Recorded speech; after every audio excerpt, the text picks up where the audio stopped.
Thank you very much. It's a great honor to be here in Korea and all the activities that are going on with the OPC technology and specifically the commitment in the manufacturing industry. And I'm going to talk a lot about that today with what the OPC Foundation has been doing with mainly the help of international vendors and end users, and specifically in the Korean marketplace.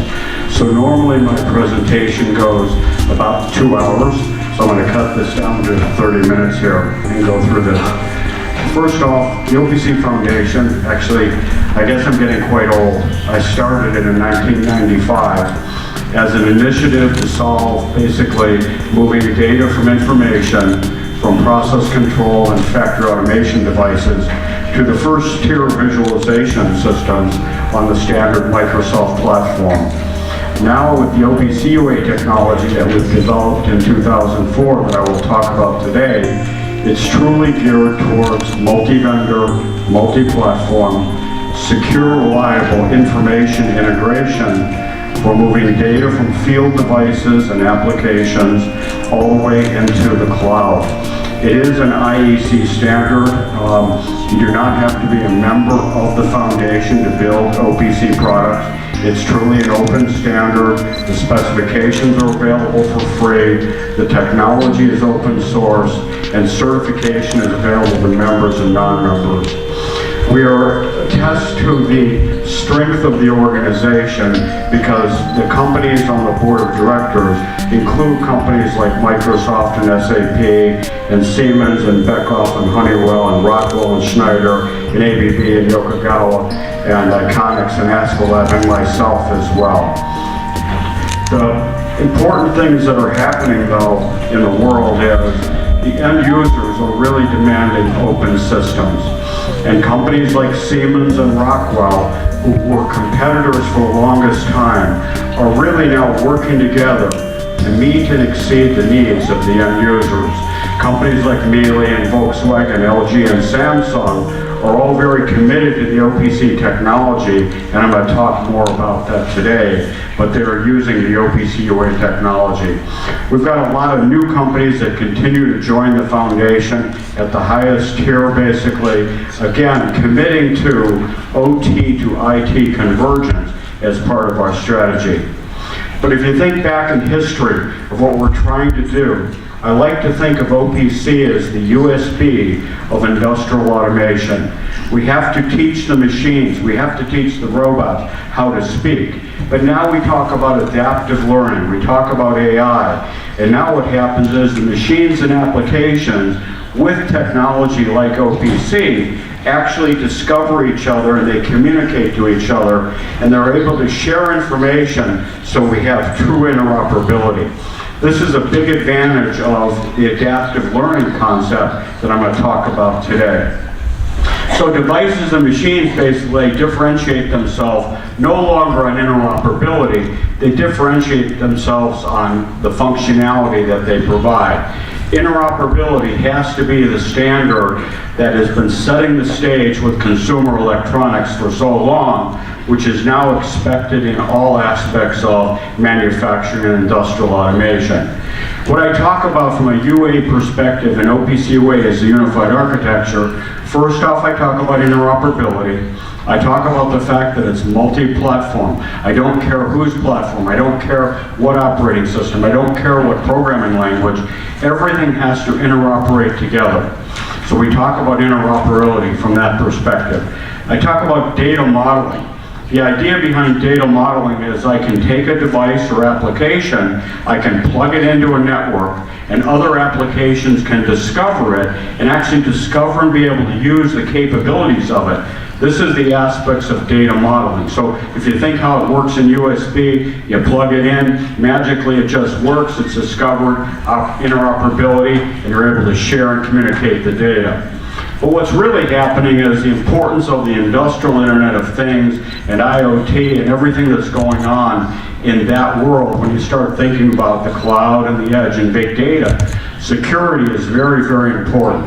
So with OPC UA, we've built in interoperability, we guarantee interoperability, we build in this data modeling, and at the same time we provide security all the way down to the lowest level devices and application. So from an architecture perspective, it is an IEC standard 62541. We're working at making a Korean standard as well, and that's very important. But our architecture basically is built in such a fashion that it will stand the test of time from a technology perspective. One of the things we know is technology continues to change very rapidly. With OPC UA, we guarantee and provide interoperability from applications and devices built in 1995 until the future whatever will hold. So new protocols that keep coming up, protocols in the field bus world are all being standardized, and I'm going to talk a lot about that, and then all the protocols necessary in the IoT world. So if you think about AMQP or MQTT or DDS or HTTPS, those are actually all built into the architecture of OPC UA. So what happens is the suppliers and the end users, they think OPC UA and everything underneath is hidden for them. So I can now take an application that understands AMQP and I can make it talk to another application that understands MQTT because the message model of publish subscribe provides that interoperability. So it's a complete information model framework, it's a communication model, and it also enhances and provides all the necessary protocols underneath.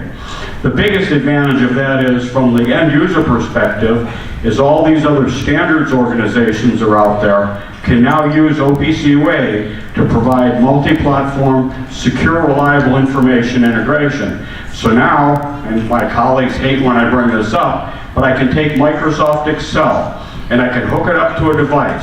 And Microsoft Excel knows nothing about industrial automation, can connect up to that device, and it can seamlessly get all the data and information from that device and understand how to operate on the data because the syntax and semantics of the data are provided as part of that companion information model. So we're very proud of all the activities that are going on there, and all these standards organizations actually are collaborating literally with the OPC Foundation to essentially provide their model. The security and access control, security goes down to the lowest level device and the lowest level attribute, so you have a very complete configurable security system. The end users get to decide what level of security they want. The suppliers have to build it in. This is a very big advantage to the end user community that they are demanding so much. The German government and my German organization is very proud of the fact that with Industry 4.0, the German government has recognized that OPC UA is secure. I keep telling them, but security keeps changing. So we will continue to adapt and we will continue to necessarily basically meet the needs and exceed the needs to make sure that OPC UA provides the highest level of security for the architecture we've provided. Our roadmap is interesting because if you've heard of time-sensitive network and 5G, these are technologies that I started looking at 4 years ago, and I recognized the power of this capability as we move forward. In November of last year, I announced another initiative called the Field Level Communication, and essentially this is the standardization of OPC UA into the field devices. Some vendors say it's the next generation field bus replacement. I prefer to say it's the next generation ability to do things differently and now have standardized communication down to the field bus devices. I'm doing a lot of work with metadata and a lot of work on the cloud. Microsoft actually has provided a complete open source implementation of OPC UA necessary to connect to the Microsoft Azure cloud. So from a UA and the perspective in the world, I like to think about Industry 4.0, but I really like to think beyond Industry 4.0. I think about the Industrial Internet Consortium. I think about what my colleagues were talking about yesterday about LNI, and all these other regional equivalents of Industry 4.0. And I apologize, it's actually the Korean initiative of 4.0, not 3.0 of where we're going. The German industry is excited about the fact that OPC UA has been selected as a communication and information model. Again, I'm here in Korea because I want to continue to capitalize on the great work that's going on in the Smart Manufacturing Initiative that I'm going to talk about here in a second. The Industrial Internet Consortium and L&I are all building test beds. We're working very closely with IIC and with L&I, and we're also working with the Smart Manufacturing Institute here in Korea, basically developing test beds and go on.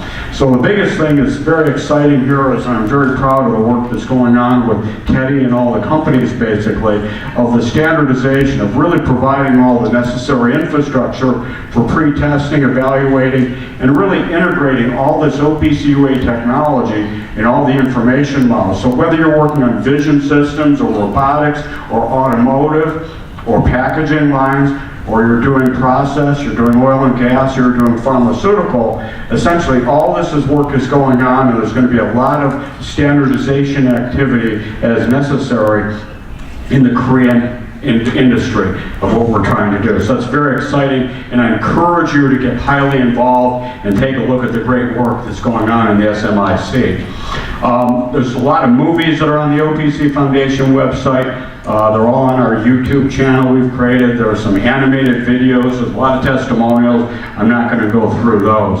So if you take a look at Industry 4.0's RAMI architecture, which is a reference architecture, they actually show how the information and communication models actually build into the base architecture. So if you want to build an Industry 4.0 product, you must use the OPC UA technology. They've mandated that technology as part of their architecture.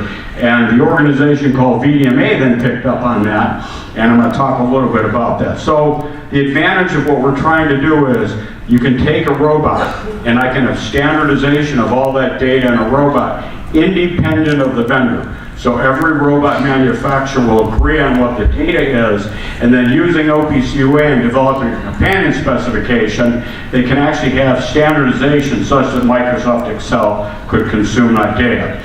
You don't have to build a companion specification. We encourage people to do that, but in many other industries, you have a single vendor that does something, and that just makes sense to go do that. So from a companion specification, once we've standardized on this, all vendors basically build to the same thing. So vendor A and vendor B in this particular case with the companion spec have complete syntax and semantic interoperability for the data.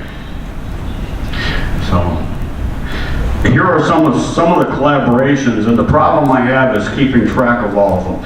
Every year we get a number of new organizations that partner with it. So initially we worked with all the field buzzers. Then we started working with all the enterprise players. Then we started working with a lot of the vertical markets, whether it's packaging, whether it's automotive, whether it's pharmaceutical, whether it's oil and gas. And these are all very big initiatives that are taking hold. VDMA happens to be one of my largest collaborations. They've got a little over 3,200 members. And right now the slide says 15 verticals they're dealing with that are developing OPC UA companion specification. It's actually up to 20 right now, and they're doing this across all industries basically because they want to use the UA technology to basically take their plug and play data and move it seamlessly into the cloud. This is an establishment of a lot of the OPC UA working groups that are going, and VDMA represents a very large, broad manufacturing industry. I want to see the same thing happening here in Korea, and I'm already seeing that with a lot of other organizations. So I won't go through all that. One of the things that really I found is very interesting is how the end users are looking at the technology. The end users now, years ago, I always thought, well, are the end users really committed to interoperability? And about 3 years ago, a small oil company called ExxonMobil, and they're not that small, basically came to me and they said, you know what, we're going to build our own open control system in the OT world. And I said, well, but you're locked into vendor A. No, we're not. We're going to no longer tie into that vendor. We're going to demand that vendor basically support interoperability for an open control system.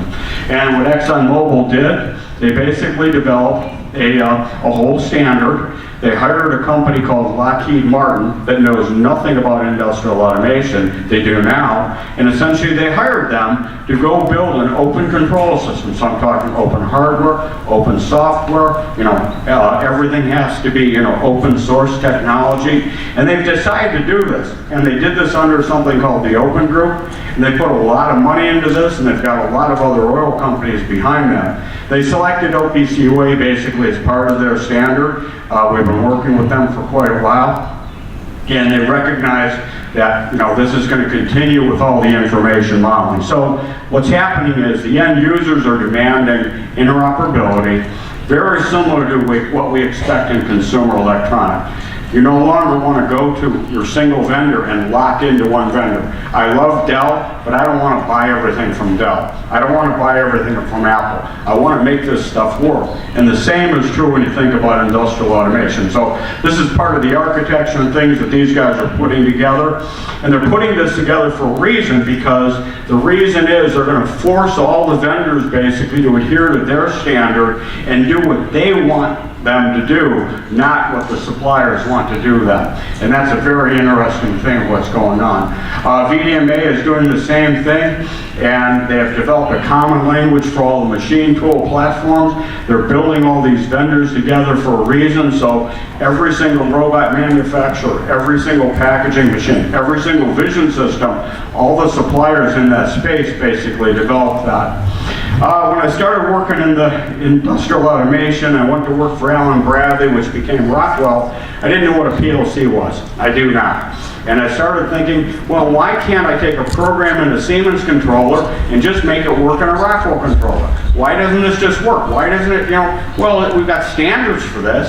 Well, now we've moved a lot further here, and now what we're doing with the OPC UA technology, I'm now pleased to say we've got the ability to have things work inside of every vendor's controller seamlessly. So now I can take a Rockwell controller and a Siemens controller and an Emerson controller, and I can have all these controllers basically be able to share data and information and be able to understand each other.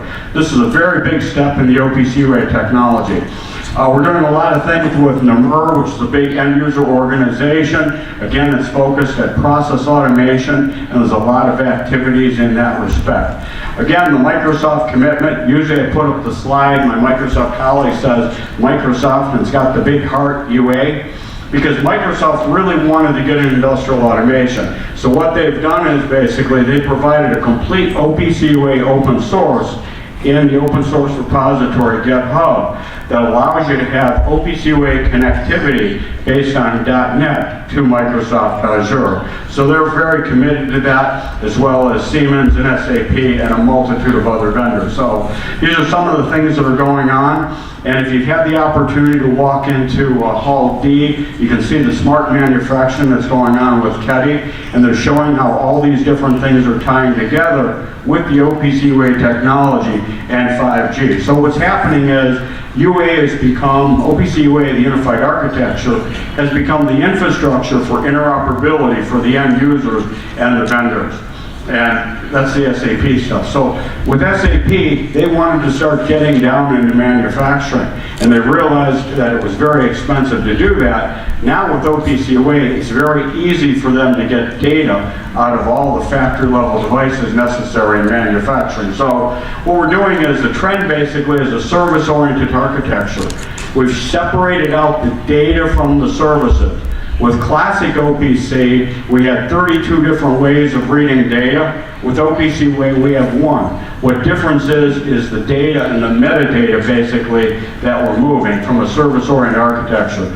I talked about USB already, and what I'm trying to do is basically, if you believe in USB in the consumer electronics, you'll believe in OPC UA because we're doing the same thing. Think about OPC UA as the USB for industrial automation.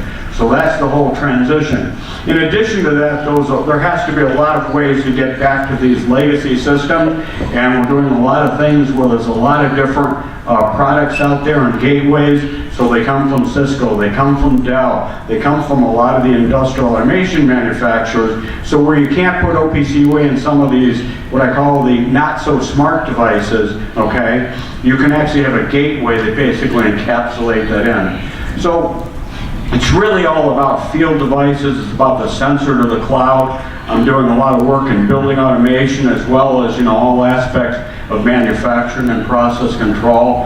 And the whole idea is we've got IT to OT convergence and communication. We've got integration with the cloud. I now have secure remote access, part of the infrastructure is necessary.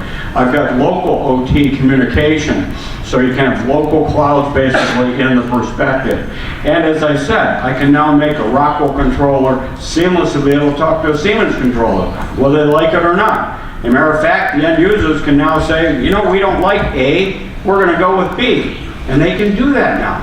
And that's a big advantage of what we're trying to do, going down to the field level devices. The other thing we're doing a lot of work is with the 5G network. You know, see that OPC UA is rolling out basically products that we built supporting TSN and 5G, and we're ready for the future. So, can you put OPC UA on a chip? Yes, many manufacturers are. You can put OPC UA on a chip.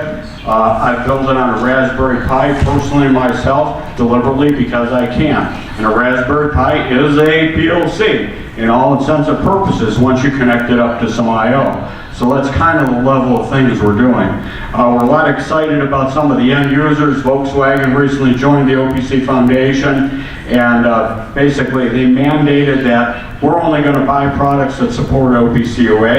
And oh, by the way, we also want them certified products because we want these things to work and we want them to work well. So there's a lot of migration steps, and there's some books that have been written basically by VDMA and other organizations. And again, I keep bringing up VDMA because it's a very large organization, very committed to the OPC UA technology. On my foundation website, we actually have a brochure that is translated into Korean. We obviously have lots of other languages as well. And basically, this is our specification, or the testimonial of all the different suppliers that are supporting the OPC UA technology. There's a lot of videos out there. I personally am endorsing one of the ones that we put together. And there's a lot of videos of me, don't watch all those. But the videos that are animated, that really show in 13 and 60 seconds, OPC UA in 60 seconds. So basically you take that video and you can truly understand the power of the OPC UA technology. We've got a lot of videos on our collaboration initiatives that we're doing. Again, there's a lot of things going on in VDMA. We do a lot of work with certification and interoperability. I know we're going to be doing an interoperability workshop here in Korea very soon, where essentially you get the vendors together and they make sure that their products work using the OPC UA technology and the companion specifications accordingly. So if you think about what the OPC Foundation is, I don't know that I like this, but our umbrella is we're really the United Nations. What I'm trying to do is interoperability across the world. So I want to take products built in Korea, working with products built in every other country and every other region. And this is a testimonial of replacement products and basically having the capability of OPC being the leveraging technology for information integration from the embedded world to the cloud. So with that, I'll stop right there. Thank you very much. I'm the founder of the OPC Foundation. I spent most of my career at Rockwell in the early days. Learned a lot about industrial automation. Now I'm out here preaching really, what do we do next? How do we stay abreast of all the technology? What are the other organizations we're partnering with? We're partnering with the oil and gas. I've partnered with the pharmaceutical. Essentially, all these organizations are now driven by end users demanding the suppliers for interoperability. Thank you very much for your time today.